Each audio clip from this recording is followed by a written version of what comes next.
سے وفا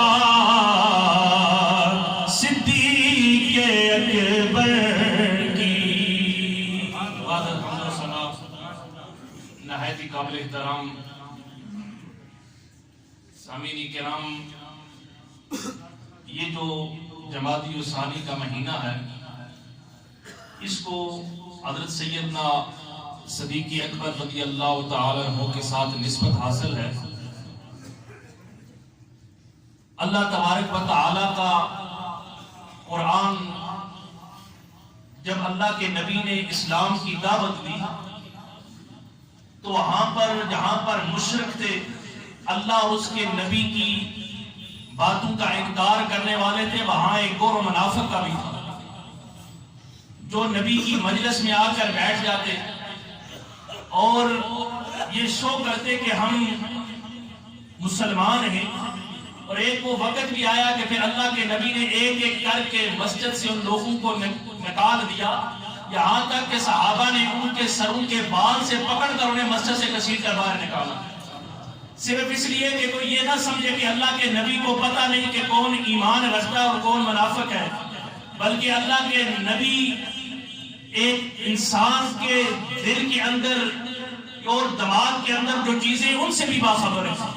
اللہ تبارک و تعالیٰ کا قرآن کہتا ہے کہ وَإِذَا قِيلَ لَهُمْ آمِنُوا، کہ جب ان منافقین سے کہا گیا کہ ایمان لاؤ، کیسے ایمان لاؤ؟ فرمایا کَمَا آمَنَ النَّاسِ، جیسے یہ لوگ ایمان لائے۔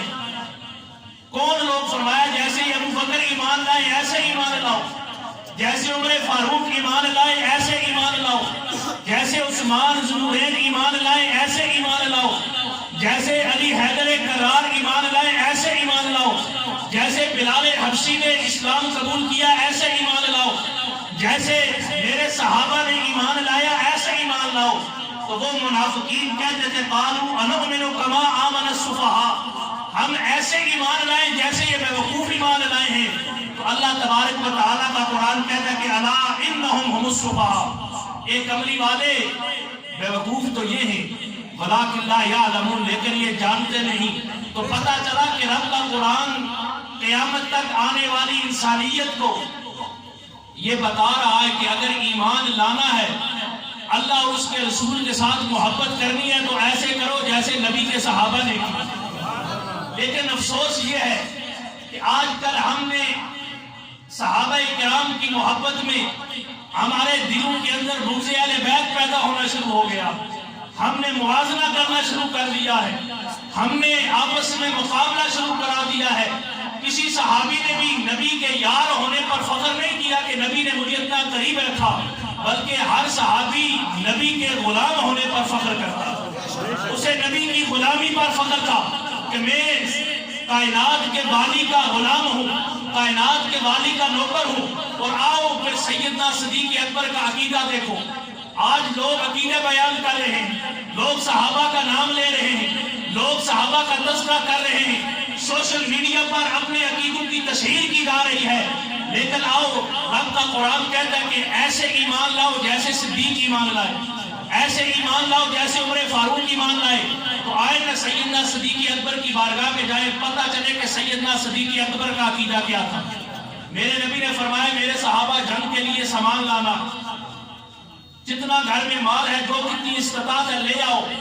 تو سیدنا عمر فاروق آپ فرماتے ہیں کہ میں نے گھر کے ہر مال کے 2 حصے کیے، ہر مال کے 2 حصے کرنے کے بعد اگر میرے گھر میں 2 کپڑوں کے جوڑے تھے ایک کپڑے لے آیا، 2 بستر تھے ایک بستر لے آیا، ہر چیز کا نصف کر کے نبی کی بارگاہ میں پیش کیا۔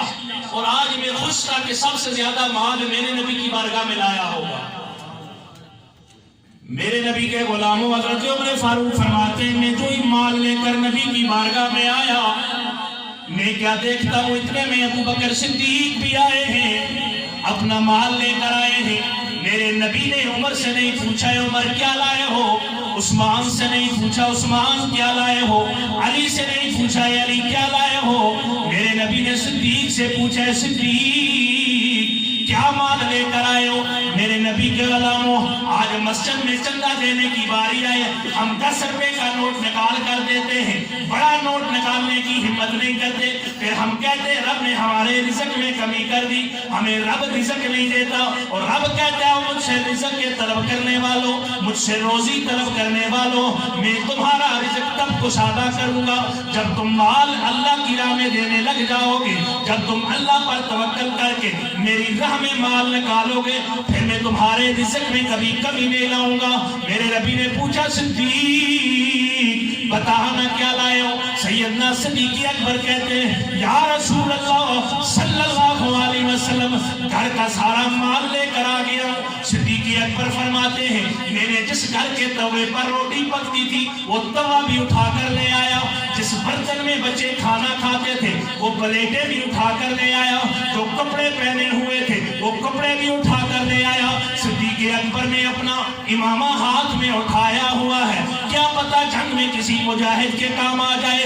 ارے صدیق اکبر نے آج ٹاٹ کا لباس پہنا ہوا ہے جس میں بٹن نہیں لگے ہوئے, کانٹے لگے ہوئے ہیں. صدیق ٹاٹ کا لباس پہنے ہوئے میرے نبی کی بارگاہ میں آیا. میرے نبی نے پوچھا صدیق گھر کیا چھوڑ کر آئے ہو؟ آج گاڑیوں پر لکھا ہوتا ہے میرے لیے اللہ ہی کافی ہے, ہمارے لیے اللہ ہی کافی ہے, لیکن صدیق نے کیا عقیدہ دیا؟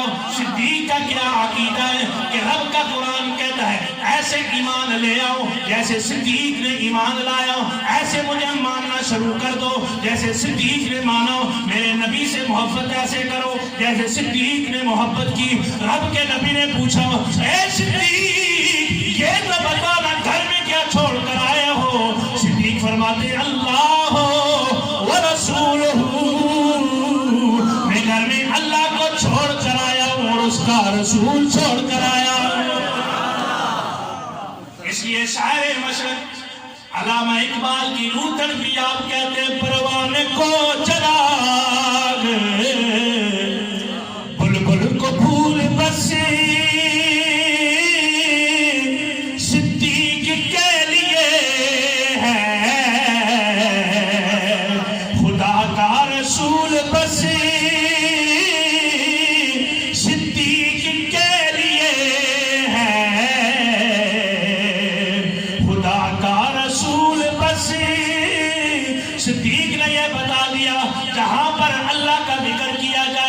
محمد کا ذکر بھی کیا جائے, جہاں اللہ کے ساتھ وفاداری کی جائے وہاں محمد کے ساتھ بھی وفاداری کی جائے, جہاں مسجدوں میں اللہ کا نام ہو وہاں محمد کا نام بھی ہو. اس لیے کہ یہ صدیق کا عقیدہ ہے کہ اللہ اور نبی ایک دوسرے سے جدا نہیں ہے, وہ رب ہے یہ اس کے نبی ہے, لیکن رب نے نبی کو اپنی ذات کا مظہر بنا کر دنیا میں بھیجا ہے, خزانوں کا مالک بنا کر دنیا میں بھیجا ہے. صدیق نے یہ عقیدہ دیا کہ خدا کا